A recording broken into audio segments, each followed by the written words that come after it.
Johnny here again, with another video about me thinking about a game. Thoughts, you might say so, about Five Nights at Freddy's Secret of the Mimic. We just recently went through this game and I enjoyed it. I'm a little bit hesitant to say that because there is some stuff that I really didn't like, and I just want to get my thoughts from that game out of my head somehow. So Five Nights at Freddy's Secret of the Mimic is the newest installment of the gaming universe of Five Nights at Freddy's, made by Steelwood Studios.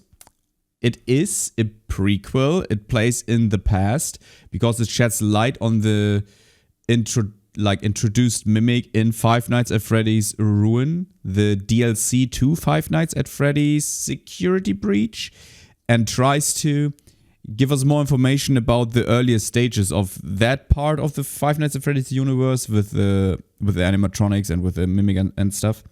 And I can't really say a lot about the lore because I tried to keep track of it for a long time since the beginning of Five Nights at Freddy's, but with the introduction from books and stuff, and rest in peace MadPat, the change at GT Live, or Game Theorist, you probably know that channel. I would highly recommend you to check them out if you want to know about gaming lore and history stuff. I lost a little bit interest in the recent time to get my head in this, so I just tried to see what this newest installment is about. And I will probably just talk about the gameplay stuff most of the time. So let me check real quickly because I'm in dum-dum. I played for around 8 to 9 hours. Usually you can be done quicker than I was because I tried to get as many secrets as possible. But in hindsight, I missed even a lot, even big parts of the game. We somehow managed to get not the obviously bad ending, but I would say the normal ending. But there is one more secret ending I never got, but I watched it on YouTube. And the gameplay is mostly like a mix of the Five Nights at Freddy's Security Breach gameplay and the gameplay from Alien Isolation. Why do I say that? Because most of the time you are running around and trying to not get caught by the mimic. You spend a lot of time in lockers or retrying not get caught trying to get into a locker. It can get a little bit repetitive, to be honest. The scares are there, but they grow old on you as most of the time these games grow old on you over some time. There were some technical difficulties. I think I had one crash overall. I had one crash, and the mimic sometimes seemed to be stuck at a position. So you were waiting at one point, you needed to go to point B, but the mimic was stuck in between those points, doing a surveillance mode and not moving really. And you waited there for 5 to 10 minutes until you needed to get caught or made a risky move, and most of the time get caught. So you get through that. Maybe it was just my game. Maybe it was a pre-hotfix, whatever. I don't even know. But there were some stuff that could have been made better. The rest of the gameplay loop is most of the time running around, taking a look at stuff, looking at stuff, trying to figure out what is happening and solving some puzzles. Some were obviously easy.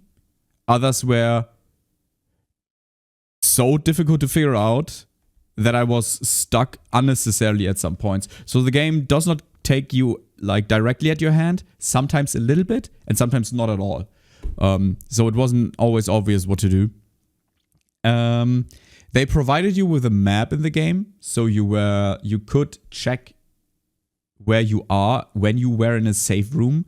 But the thing that I was missing is, again, I always say that in most of the games, why not a map that I can check midway, with a menu or something? Because if I get lost and I want to I need to keep track of closed doors I didn't open before, it's a little bit sad that you can't just look at a map and know where you are. In some games, maybe I can understand that, but most of the time I'm really not the biggest fan of that. Overall, I had a great time with the game. It made a lot of fun. For the lore hunters, it's probably pretty good because it explains a lot from the past. Now, after I watched some YouTube videos about the ending that I didn't got, I understood even more.